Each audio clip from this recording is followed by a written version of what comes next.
আসসালামু আলাইকুম, কেমন আছেন সুপ্রিয় দর্শক? আজকে গিয়েছিলাম কারণ বাজার থেকে মাছ কিনছি আর কিনছি আলু পেঁয়াজ সবজি। তো চিংড়ি মাছটা দেখে অনেক ভালো লাগছে। আমার কন্যারা বড় চিংড়ি মাছটা পছন্দ করে না, এরকম ছোট মাছটাই তাদের পছন্দ। তো এখানে প্রায় 2 কেজির মতো চিংড়ি মাছ আছে। হ্যাঁ, আর এটা হচ্ছে দেশি শোল মাছ। মাছগুলা জাতা মাছ ছিল, কিন্তু বাসায় এসে যেহেতু চা খাবো, সন্ধ্যায় চায় নাস্তার টাইম ছিল, তাই আমি একটু ফ্রিজে রাখছিলাম যে আমি একটু দেরি করে কাটবো। তো এখন চিংড়ি মাছগুলো আর মাছগুলা, এই শোল মাছটা আমি কাটবো। আর সব বাজার গুছাই নিছি। এই পেঁয়াজটা ব্লেন্ড করে আমি ফ্রোজেনে রাখবো। রসুন ভিজায় রাখছি, এখানে প্রায় 2 কেজির মতো রসুন। এই রসুনটাও আমি ব্লেন্ড করব। আর আপনাদের ভাইয়ের জন্য পায়েস রান্না করব। দুধ আর পোলার চাল বের করে রাখছি। এখন একটা চুলায় পায়েসটা আগে বসাবো, তারপরে রান্না করব।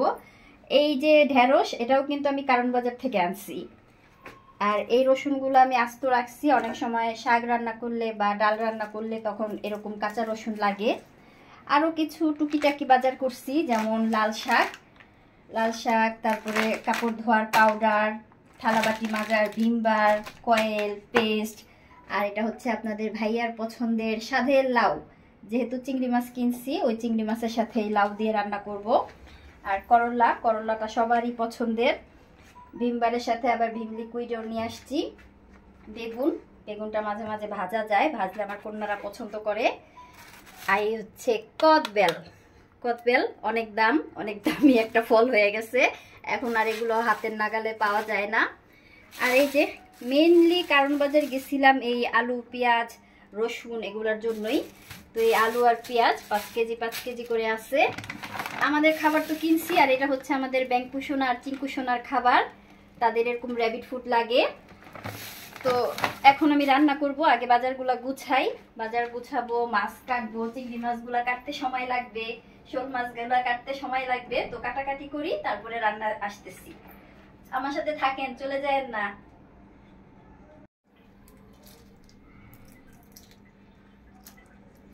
মাছগুলা যেহেতু ছোট, এগুলা কাটতে আর বটি লাগে না, হাত দিয়ে কাটা যায়। তো মাছ যেহেতু বেশি, কাটতে একটু টাইম লাগবে, ছোট মাছ যেহেতু। চিংড়ি মাছগুলো কাটতেছি, এখনো শোল মাছ ধরতে পারি নাই। এখানে 2 রকমের মাছ আছে, একটা একটু বড় আর একটা একটু ছোট। তো আমি বড়গুলো আলাদা রাখতেছি আর ছোটগুলো একটু আলাদা রাখি। ছোটগুলো দিয়ে শাক ভাজি করলে ভালো লাগে। ছোট মাছগুলোই যেহেতু আমার কন্যাদের পছন্দের।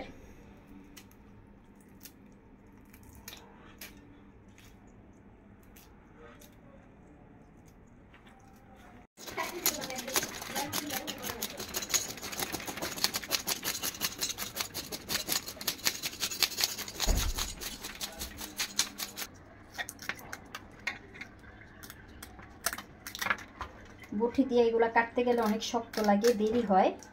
কেচি দিয়ে কাটলে আমার কাছে একটু সহজ লাগে, যার কারণে আমি মাছের আইসটা ফালানোর পরে এই কানসা এগুলা সবসময় কেচি দিয়ে কাটি, তখন একটু কাটতে সহজ হয়।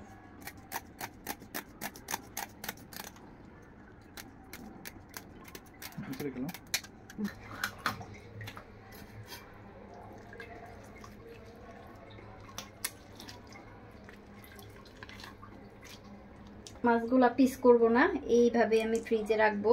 যখন রান্না করব, রান্নার সময় পিস করে নিব। এখন আপাতত শুধু মাথা দুইটা আলাদা করে নিলাম আর ময়লাগুলা বের করলাম। লাউ কাটা শেষ। লাউয়ের খোসা তো ভাজি হবে। এই যে খোসাগুলো আছে, এটা কিছু চিংড়ি মাছ দিয়ে লাউ রান্না করব আর কিছু চিংড়ি মাছ ভাজবো। আর এখানে এই যে আগে পায়েসটা বসাই, দুধটা বসাইছি, আর এখন একটু পোলার চাল দিয়ে দিতেছি।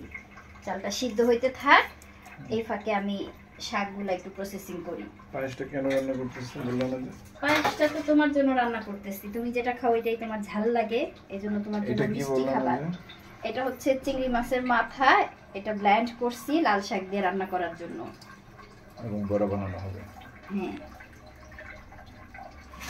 পুরো রান্নাঘর আমার এলোমেলো হয়ে আছে। এখন লাল শাকগুলো ধুবো, ধুইয়া পরে চিংড়ি মাছ দিয়ে। আসলে কদিন যাবত আমি ডিস্ট্রিক্ট আলসারে ভুগছি, তাই আমার ঝাল খাওয়া নিষেধ।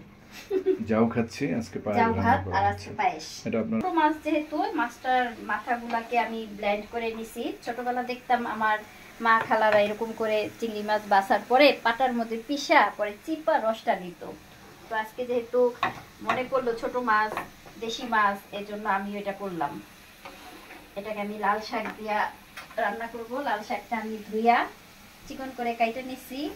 আর এদিকে আপনাদের ভাই আমারে লাউয়ের খোসা দুইটা চিকন করে কাইটে দিতেছে। আমি অবশ্য এত চিকন করে কাটতে পারি না। এই লাউয়ের খোসা ভাজিটা সবসময় আপনাদের ভাইয়াই আমাকে কাইটে দেয়। আর এই যে চিংড়ি মাছের মধ্যে হলুদ মরিচ আর লবণ দিয়ে আমি মাখায় রাখছি, এটা ভাজবো। আপনাদের ভাইয়ার মনে চাইলো চিংড়ি মাছ ভাজা খাওয়ার জন্য।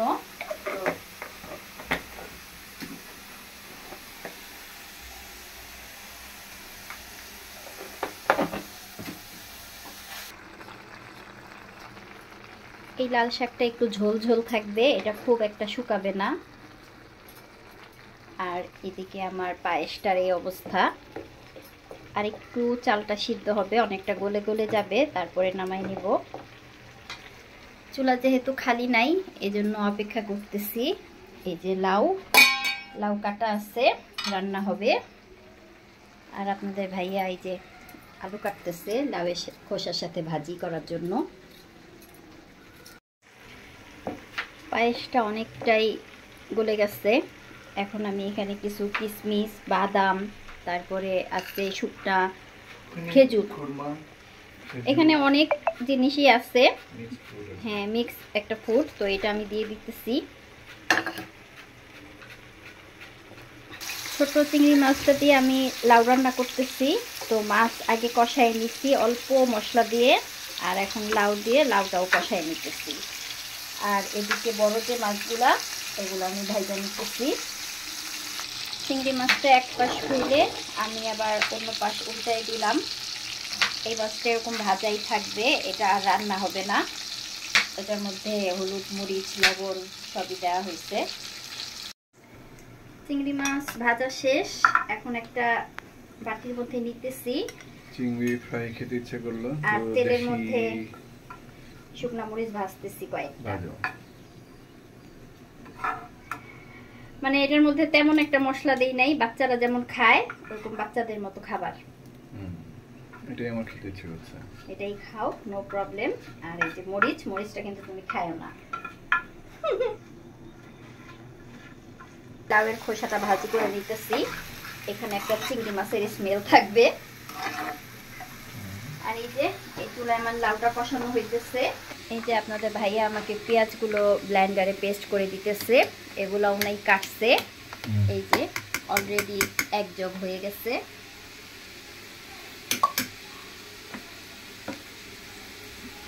এই বক্সটা কি ভরবে? আপাতত এই বক্সের মধ্যে এক বক্স আমি ফ্রোজেন করব। এটা রান্নার জন্য আপাতত ব্যবহার করব না, এটা ফ্রিজে থাকবে। হয়ে গেছে পেঁয়াজ ব্লেন্ড করা, পেঁয়াজের ঝামেলা শেষ। এখন বাকি আছে রসুনগুলাকে একটু ধুইতে হবে, যেহেতু দেশি রসুন। এগুলার একটু কচলায় ধুইলে খোসাগুলা ছুটে যাবে। আমি অবশ্য বাছতে নিছিলাম, তো এটাকেও এখন ব্লেন্ড করা হবে। এই ছিল আমার আজকে রাতের আয়োজন। এই তো লাউ তরকারি, লাউয়ের খোসা ভাজি, আপনাদের ভাইয়ার জন্য চিংড়ি মাছ ফ্রাই, আর হচ্ছে লাল শাক দিয়ে চিংড়ি মাছ, আর খাবার দাওয়ার পরে পায়েস। কেমন লাগলো ভিউয়ার্স অবশ্যই কমেন্ট করে জানাতে ভুলবেন না। এই হচ্ছে রসুন, অনেক কষ্ট করে এগুলাকে আমরা প্রসেসিং করছি। আমার কাছে মনে হয়েছিল যে এই রসুনটা মনে হয় তাড়াতাড়ি প্রসেসিং করতে পারবো, এজন্য নিয়ে আসছিলাম। কিন্তু এমন একটা অবস্থা হয়েছে, মানে ওই রসুনের চেয়ে 4 গুণ বেশি সময় লাগছে। সস্তার 3 অবস্থা। মানে সস্তায় চাইছিলাম একটু সারতে, কিন্তু অনেক কষ্ট হয়েছে। যদিও ভালো হয়েছে, মানে এক বক্স এই যে করা হয়েছে।